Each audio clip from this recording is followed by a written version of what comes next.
अस्सलामुअलैकुम guys, I hope सब लोग ठीक होंगे। Welcome to back a and true story. आज मैं आप लोगों को हज़रत लूत अलैहिस्सलाम की बीवी के मजसमे, डेड सी और बहुत से मजहबी तौर पर तारीखी मुकामात के बारे में बताने जा रही हूँ।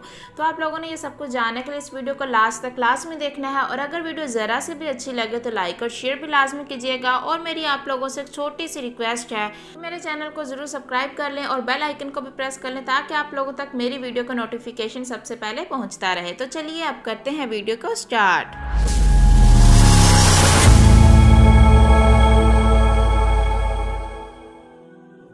अर्दन में वाक़ डेड सी के सामने इसराइल और इस डेडी सी में कौम लूत पर अजाब के बाद इस पानी में नमक निकल आया था।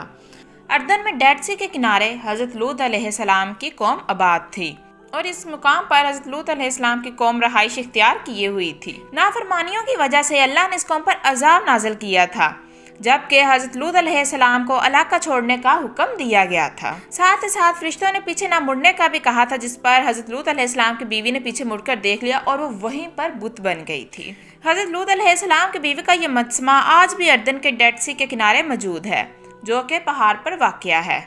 मजमा इस तरह दिखाई देता है जैसे कि वो पीछे को मुड़ी हो, पीछे देख रही हो और फौरन बुत बन गई हो। अर्दन का ये मुकाम अब सियाहती मुकाम भी है और मुस्लिम दुनिया में इसे एक अहम सबक आमूज मुकाम के तौर पर देखा जाता है। अर्दन में मौजूद पाकिस्तानी जो अर्दन ही में कई सालों से रहाइश पजीर हैं, बताते हैं कि ये मुकाम हज़रत लूत अलैहिस्सलाम की बीवी के मजमे के तौर पर मशहूर है।